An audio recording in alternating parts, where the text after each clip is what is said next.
afternoon. I am here with Dr. Crystal, and I am so glad that we're going to have this opportunity to talk. And she will share a little bit about her sabbatical life and designing the future abroad that she so desires and deserves. So, would you like to introduce yourself? Yeah, first of all, thank you so much for having me. I'm really excited to be on this channel.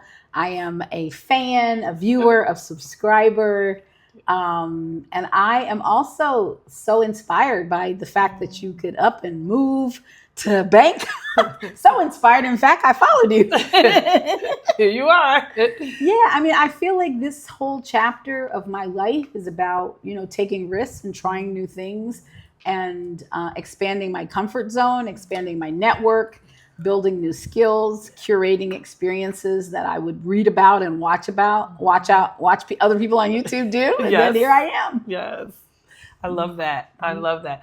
I have a handful of questions, which is why I have my laptop open.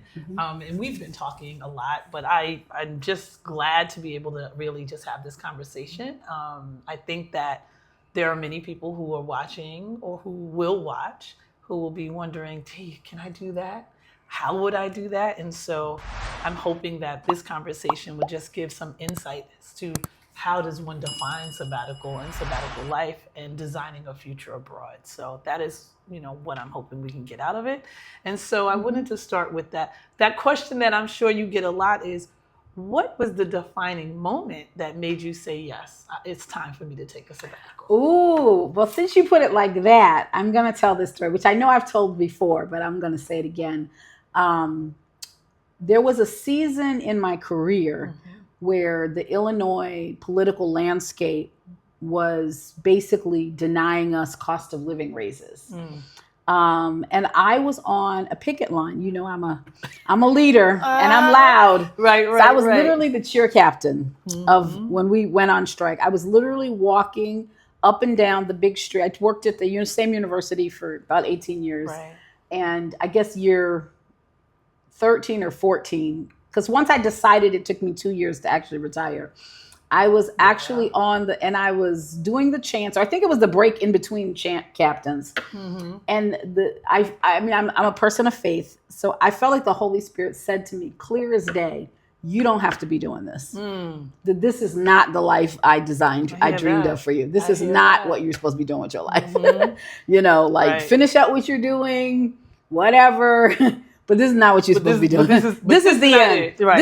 If this doesn't convince you that you're worth more, then I don't know what will. Wow. I mean, literally carrying signs with another 100, and there were people in wheelchairs, walkers, because you think about a lot of educators and faculty, older people. Right. We're literally marching around in circles in front of the university, demanding that the administration give us a cost of living raise. That's crazy. That's correct. After we had, during COVID, we didn't, most people, what do you call it? You took a moratorium, thinking that the next cycle you would be caught up. That's what you were told, or that's what you were promised. Yes, absolutely. But then, of course, it didn't. It didn't happen. And so that was literally my define. And so since I had that sort of like Damascus Road Paul experience with my sign on, walking around marching in circles on the front street with cars going by, I just couldn't go back after that. Right. That was the lowest of the low of my career. And at that point, as I said, 13, 14 years, I had been teaching a full load, teaching overload, hiring people, doing all kinds of random pet projects that were necessary, or I felt that they were necessary. Right, absolutely. But that was the point that said, you know what? I feel like as a culture, we have to do better. And you can't, this is definitely something you can't fix from the inside. Right. And I was at a low, I think physically, so later on that year, I also went to my doctor and had a physical, and she was going to recommend blood pressure medication. Right.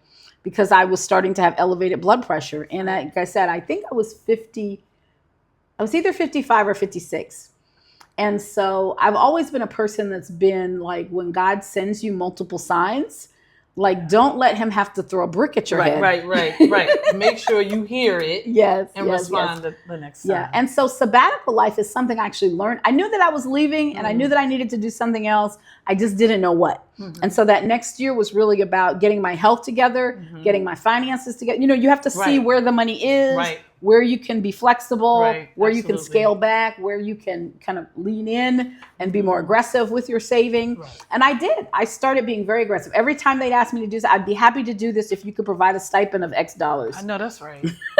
I'm not doing I it learned that extra. line from a white male mentor of mine. That's a good line. He says I said, you are the person that they come to for absolutely everything. All you need to do is start saying, I would love to be a part of that.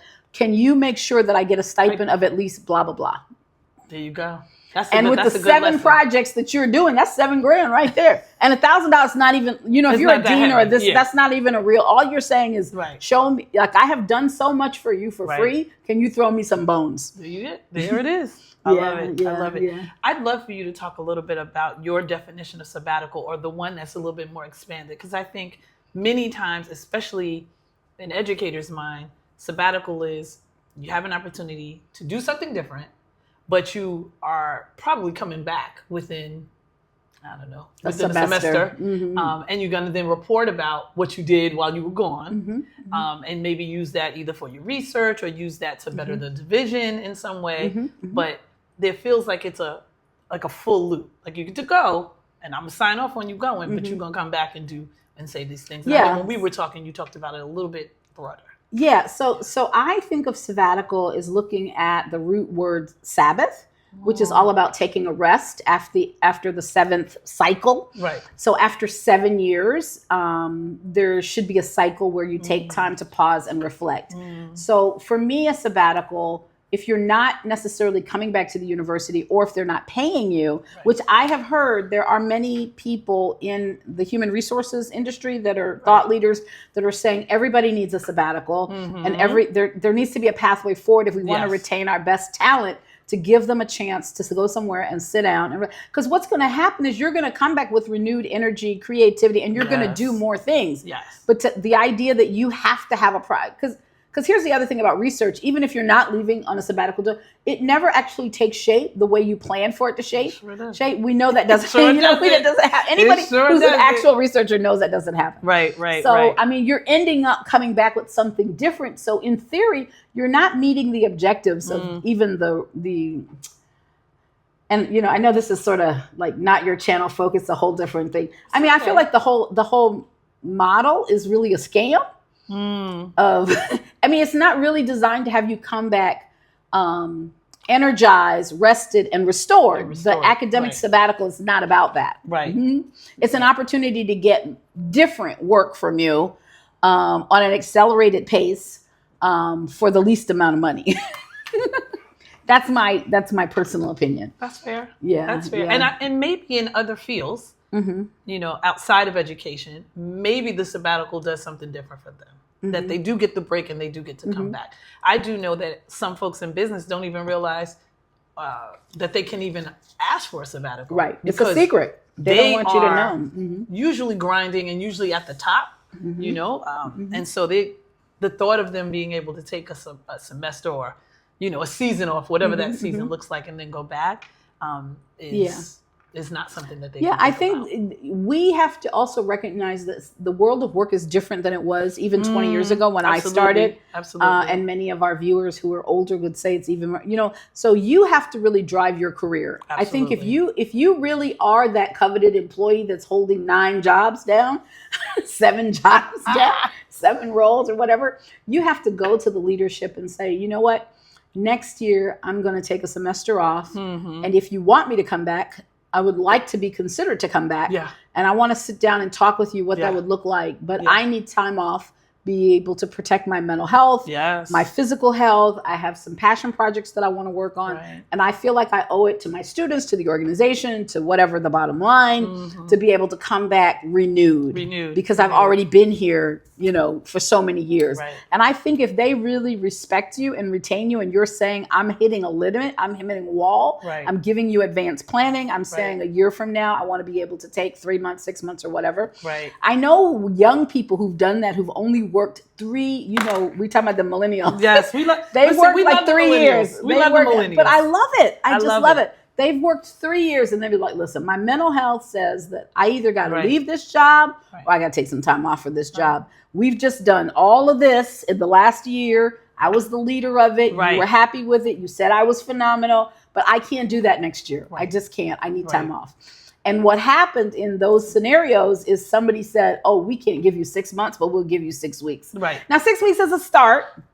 It's a start. But 6 weeks is 6 weeks. 6 weeks but is 6 more weeks than what is you had. right. Yeah, And but I we don't ask. Is what I'm learning. Is Right. what that taught me is that we have to learn to ask for what we need, Right. and then use that as a starting point to negotiate. Yeah. And I think what's really important about what you said is you don't have to work at a place for 7, 14, 21 years before you can figure out a way to ask for the sabbatical.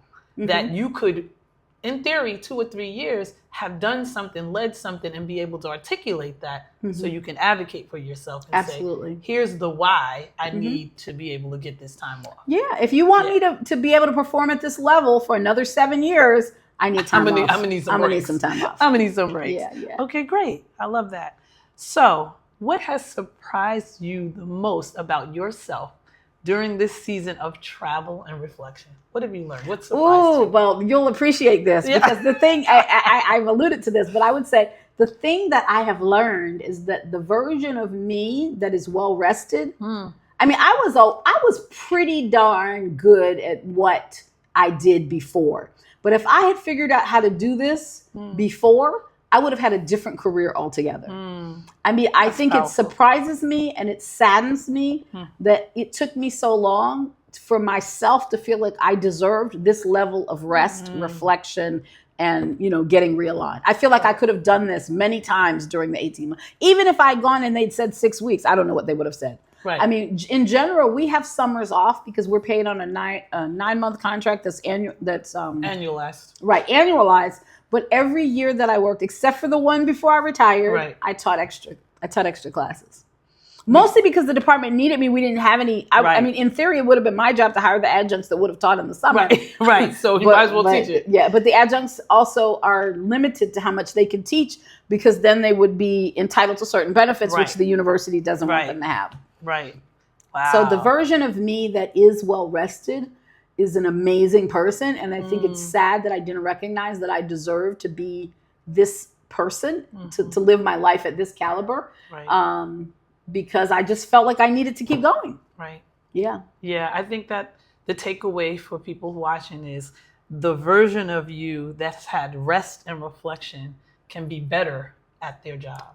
Potentially. Yes. No, potentially. Times 10. Guaranteed. I would bet money on it. Times 10. I would bet money on it. Okay. That if you had a nap, if you could go somewhere and sleep for a week. I mean, seriously. I mean, this is the question you have to ask. And I'm actually working on a workshop where I'm going to be asking like a series of these kind of questions. Right. If you could just sit down and think about when was the last time you felt absolutely calm and at rest?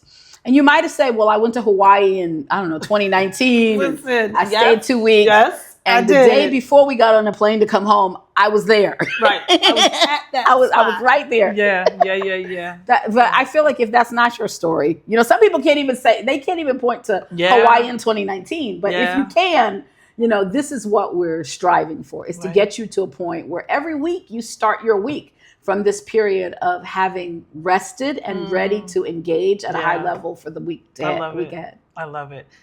Okay. So how has this sabbatical changed the way you think about time and productivity?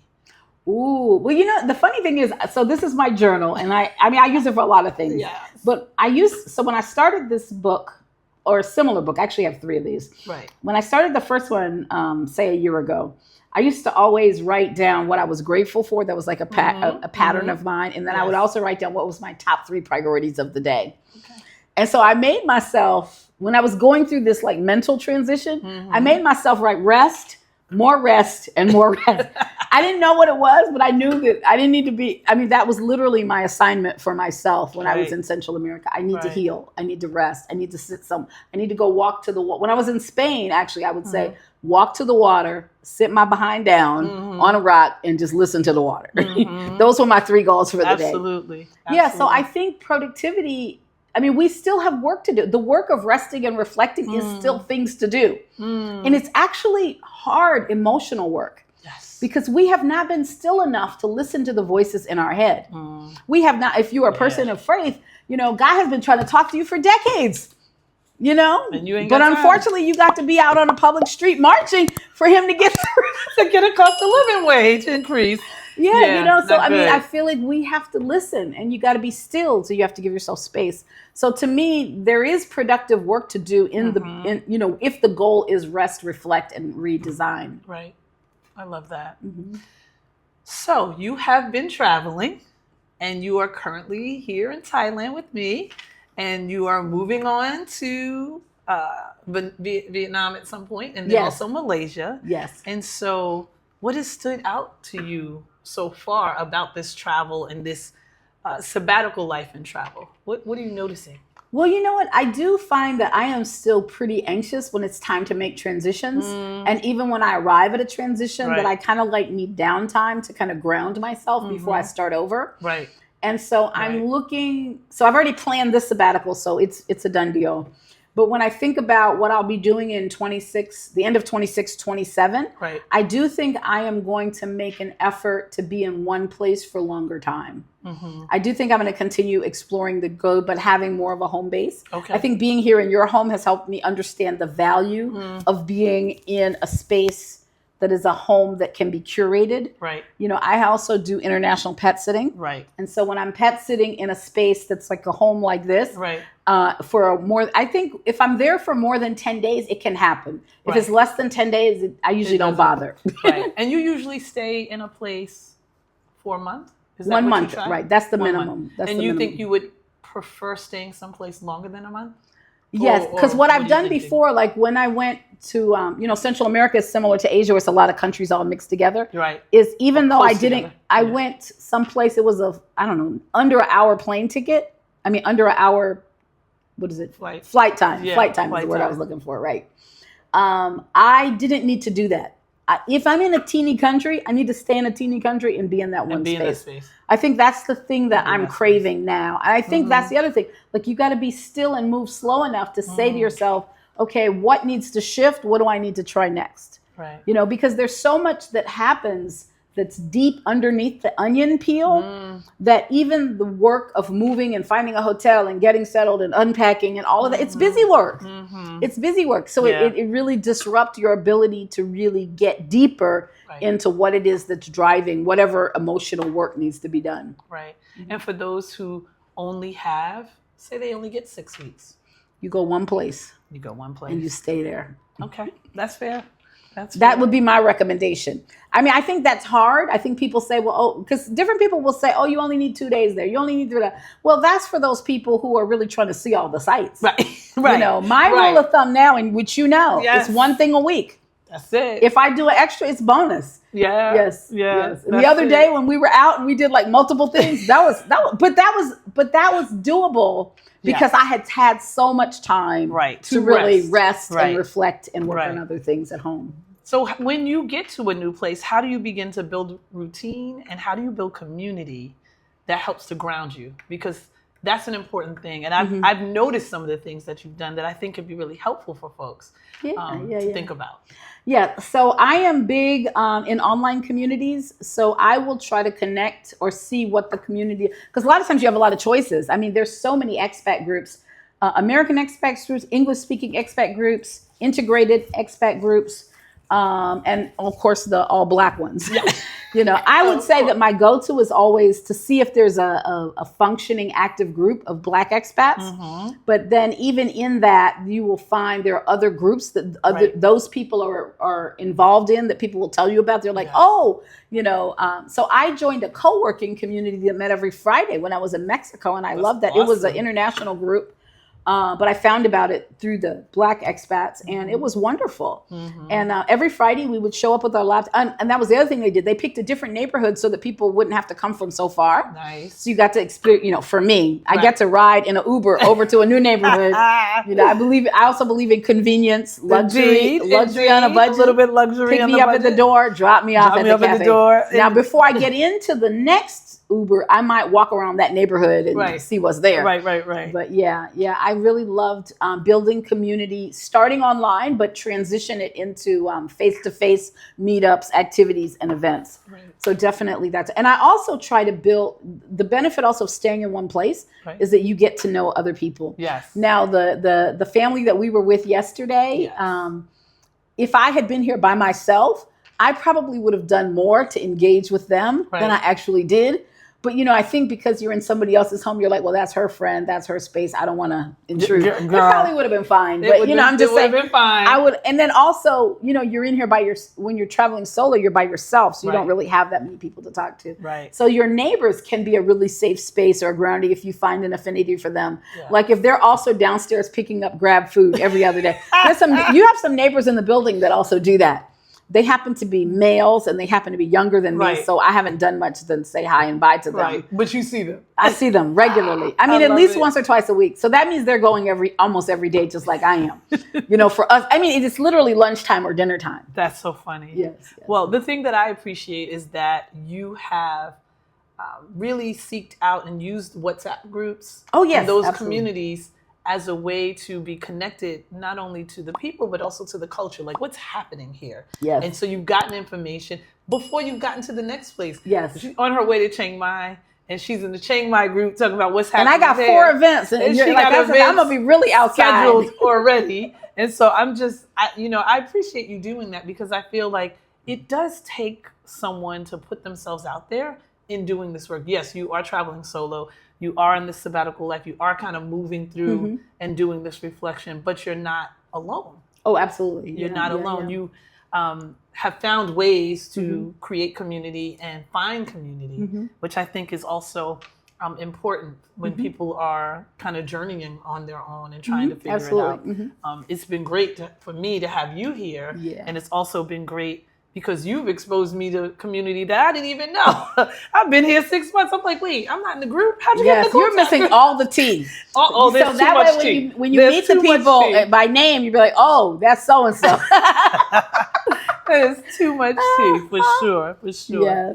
What have you experienced any challenges as you've been engaged in this sabbatical? Is there anything that has been like, ooh, let me think about this. Let me prepare differently the next time? Absolutely. Yeah.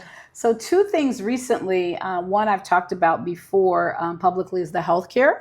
I had an injury the first day I arrived in Guadalajara. In fact, stepping off the plane, a really painful experience. I kind of stepped in a funny way on a platform that should have not been moving or bouncy, or I didn't know or to expect it to be bouncy. Right. I mean, I don't know. I've been on a lot of planes. And that was the first time that had ever happened to me. And I just wasn't prepared to catch myself. And so it was very painful. So I had to engage in the healthcare system in Mexico. And it was absolutely better than anything I could have imagined and anything I've experienced in my whole life. That's amazing. A friend of mine. So one of the reasons I went to Guadalajara was because I had a friend who had moved there. Okay. I didn't stay with her, but I had my own accommodations because I had some other goals with my Spanish language class. I wanted to be close to the school. And so she was able to put a message in the WhatsApp group. Because actually, when I was there, I didn't pre-join all the groups like I normally do for whatever reason. I mean, mostly because I was preparing. I was going there to take a course, so you kind of have a different mindset. Right. Yes. So the doctor texted me back. The doctor's direct number she gave me. I gave it to her. She responded directly, and she was going to come to the hotel where I was the very next morning. But that morning was the day of the gigantic National Gay Pride Parade in Guadalajara, which was actually interesting to be outside of such a huge community event. Right. Oh my gosh, I've never seen anything like it. Yes. And so I called her back when I realized that that's what was going on outside. And I was like, there's no way you're going to get within a mile of this hotel. Right. I said, I'm okay. I have a leave. I've taken a lot of it. But I think we should just wait till Monday morning. I said, I'm just basically I'm just staying in bed and keeping it elevated and keeping ice on it, like she said. Right. So she did. She came and she brought her nurse. That's amazing. And she gave me a full, so that was really a challenge. And then, I continued to get care from her. She basically texted me every week the whole time I was in Guadalajara to see how I was doing. She pushed me to see an orthopedic surgeon. She was very affordable. It's under $60. No insurance. Yeah. She gave me prescriptions. I got 3 prescriptions. That's crazy. And they were $38. So all in, under $100. And she really wanted me to see an orthopedic surgeon. But in the U.S., doesn't that sound like thousands of dollars? Yes. That sounds like, nah, I can't do that. Yeah, so he came and guess how much he was? $80. No. Yes. And he brought a translator. He didn't speak. She had studied in California, so she was fluent. And a lot of medical professionals around the world study in the U.S. or in Britain or whatever. So they're very, used to working with the expat population that's English speaking. Yeah, so it was a great experience. And then the second thing is, I would say lately my challenge is not nearly as serious as being in pain, is the cell phone. Depending on what country you go to. This is my 8th country. I've been really blessed. I don't really believe in luck. And that I have never had my phone not work. I've never had it not work. T-Mobile is, this is not sponsored. They're not giving us a dime. Not one. Yes, but and as a matter of fact, when I explained the problem that I was having to other T-Mobile users, people were like, "I've been all over the world. T-Mobile said, it must be something." I'm like, I promise you, I've been a lot of the world. I've been all over it, right? But I've been a lot of places, and it's been pretty good, but it ain't perfect. Right. So knowing the technology and what the bandwidth is going to be, and if you're going to need to get other other like a burner phone. So I ended up purchasing a burner phone, which was another real valuable lesson. How many of us know that these are 4 digits, right? Right. And I always get the previous model I never get the newest model. I always get the previous model. And it's still basically $900 to $1,100, right? Still expensive. Right. $79. I've taken pictures and video with my $79 burner phone. And how about they look the same? Listen. They look the same. Yeah. On my YouTube channel, when I upload pictures, I'm gonna have this next episode. I'll have pictures from both. Right. And I'm gonna see if people can. I'm gonna ask people. Tell me if you can tell the difference. They're not gonna be able to tell. I know they can't. No.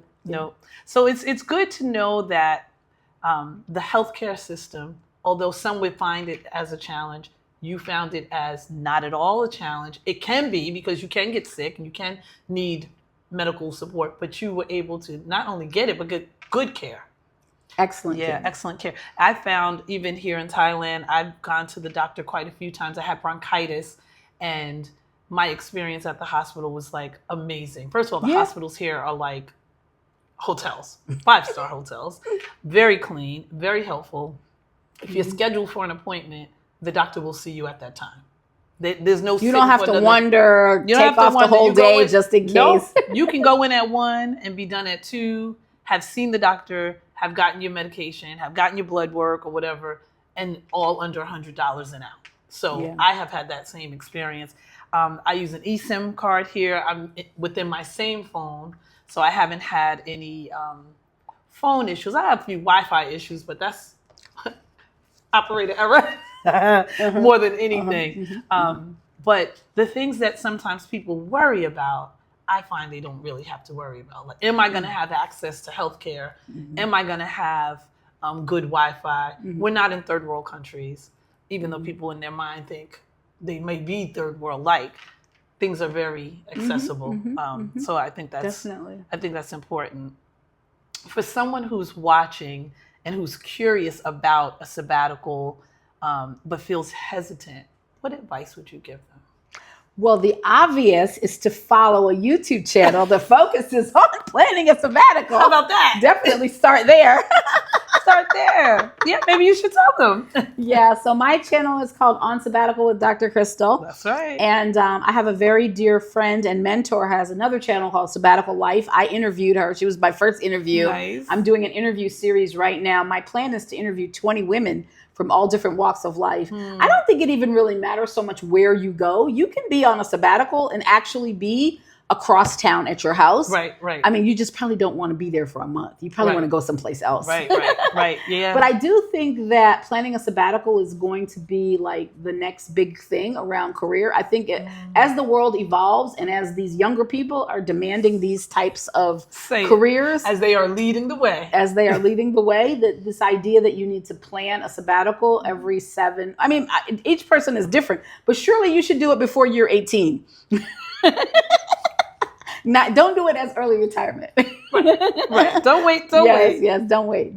But yeah, I would say that for sure. And then I'm also on my channel doing an episode right now where I'm talking specifically about the first step, the second step, the third step. I'm envisioning doing some type of 30-day challenge where everything is like in bite-sized pieces. Nice. But I stayed home a lot here in Bangkok, but not enough to get that done. So that's next up on my list. You got a lot done. You were quite productive in your rest and reflection moment. And that's the thing, that when you're rested, it doesn't take you a long time to come up with the phenomenal idea and execute it. It's because we're juggling 7 things that we can't execute the way we want to in a timely manner. Yeah, I'm looking forward to it. I'm currently on a sabbatical from my current job, but I am in a new job.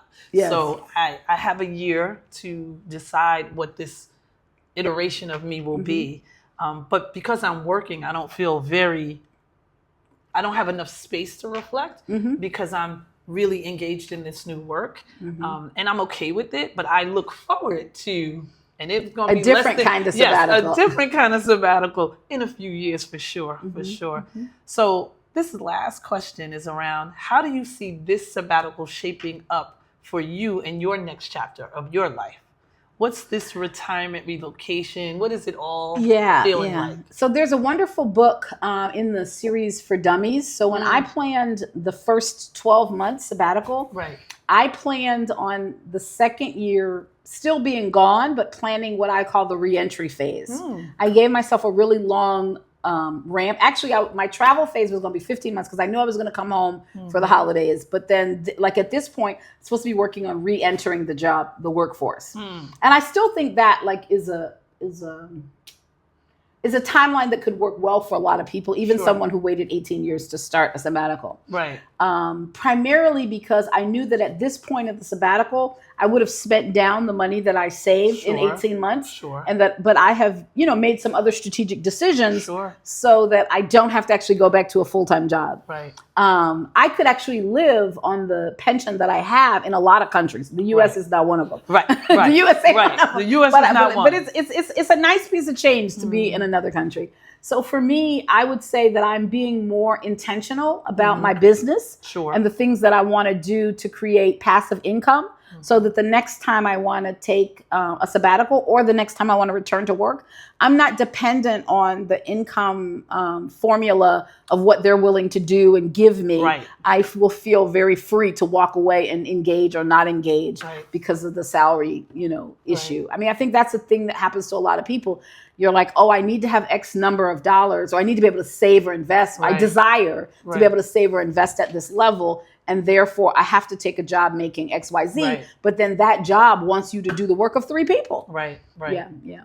So, I hear you saying that this next iteration will be on your terms. Absolutely. And the way, and however much you want to do it or not, you will decide if you want to engage in a semester, 1 class, half a class. And this is probably a good place to put this out there because we've been talking all week about manifesting. Yes. My dream is that I will re-enter the classroom because somebody sends me an email or a text and says, so-and-so has such and such a program and they're looking for experienced faculty to design some creative courses around. I'm a social psychologist by training, so social issues and all things marginalized communities, which they claim we don't have anymore.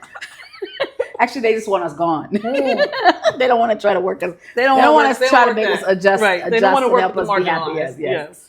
Yeah. So and then I will apply, and then that is how I will know that that's the next spot that I want to be. Yeah. But I really miss being in the classroom, helping students who have a desire to learn, not students who have to be there, but students who have a desire to learn from the repertoire of things that I already do well and know a lot about. Right. Yeah. I love yeah. it. Well, thank So you. that's what. So when you hear that I went back to the classroom, you I will know. I will know That that, that's- it happened because God sent it your way. Yeah. Absolutely. Yeah. Absolutely. Well, this has been great. Yeah. And Thank I'm you so glad much. that we have this opportunity to chat. Mhm. If you need to, please follow Dr. Crystal. She has a great channel. She's got lots of resources that she's putting out there. And I'm just so glad that we had this opportunity to talk. Yeah, and thank you so much for making this Bangkok chapter possible and accessible. I'm really Yes. grateful. Namaste. Oh, sawadee ka. Sawadee Oh, kapun ka. Kapun ka. Yes. Yeah. Thank you, everyone. Bye.